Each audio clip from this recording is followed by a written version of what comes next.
Thank you. And thank you all for being here. This is an incredibly important topic that not only is at the heart of a broad-based national interest, but as Tom said earlier, needs to be addressed now. A year ago, the American Society of Civil Engineers gave the United States in their annual report card on infrastructure the whopping grade of a D+. And I don't think anybody was surprised. What was most interesting about that grade was that it extended across every state and it extended across every asset class of infrastructure. If we were to, in fact, regrade today, unfortunately, I don't think it's changed at all. However, there has been, I think, a meaningful showing of green shoots in progress across a number of areas in investing in infrastructure. And I think those green shoots have been underpinned by three key components. Number one, leadership. There's been substantial leadership shown by governors and mayors, departments of transportation at the state level, port authorities, and just getting on with it. What they recognize is there's not a windfall that's going to come from Washington. No, what they recognize is that if they are going to see a meaningful change in their infrastructure, it's going to come from their own initiatives. Second of all, there has been some help from Washington. And in fact, in the current tax bill, we generally view that as helpful to infrastructure. The lowering of the tax rate, the full expensing of investment up front, we view as quite positive. And thirdly is this concept of the adoption of P3s on a much greater level, and we'll spend a lot of time talking about that. One of the things that the adoption of P3s enables is the fundamental movement of capital against this need. And that movement of capital has a number of benefits. One of the benefits is in job creation.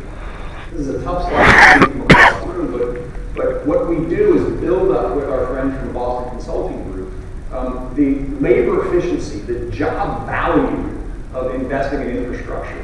And what you see across each one of these rows is the grade at the bottom. You don't see a single category of infrastructure receiving a very high grade at all. You actually see whether it's attractive to private investing. Then you see the quality of the jobs that are generated from it. One area that I want to speak to just for a minute is airports. It's one of the most critical areas of infrastructure investment needs that we have, and it's actually one of the areas that historically has been rather unavailable to public-private partnerships and is now becoming much more available today. One of the projects that we at Carlyle are very focused on is JFK. Governor Cuomo announced last year his vision for a fundamental change to the investment pace in infrastructure in the state of New York was an overhaul at John F. Kennedy Airport. We have had the good fortune to partner exclusively with the group of airlines that manage Terminal 1, known as TOGA. It's Lufthansa, Air France, Korean Air, and Japan Air, to redevelop Terminal 1. And you'll see on the left-hand side of this slide, in fact, JFK today. And on the right-hand side, what the vision is for Terminal 1, which is a modern, state-of-the-art, efficient airport funded with private capital and delivered in a time frame much faster than could be delivered otherwise. That's the vision for Kennedy Airport. Airports, interestingly, are one of those areas that we see the most activity on the horizon today. This is just our own internal pipeline of projects that we are tracking for potential investment. And you'll see that there's 18 projects on the left-hand side, 2/3 of which are actual projects just to redevelop terminals like the one at Kennedy that I just described, 1/3 of which are potential projects that come under the FAA pilot program. The interesting fact here is the majority of the things we're looking at are not being done under the FAA pilot program. I hope we'll get a chance to talk about that in a minute as to why.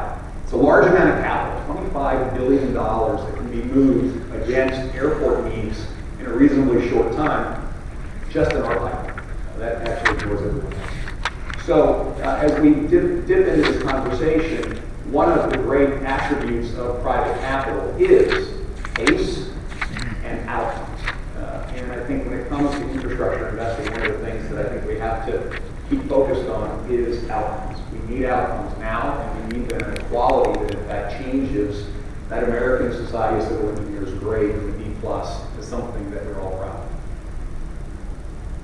Particularly when I'm speaking to investors around the world who love to invest in emerging markets, is the best opportunity to invest in emerging markets around the world today is infrastructure in the United States. And everybody gets excited. Rule of law, dependability of a workforce, the dependability of construction times. And yet we have such a nascent industry investing in what is one of our greatest needs. So this is why we all get very excited. Let me follow up.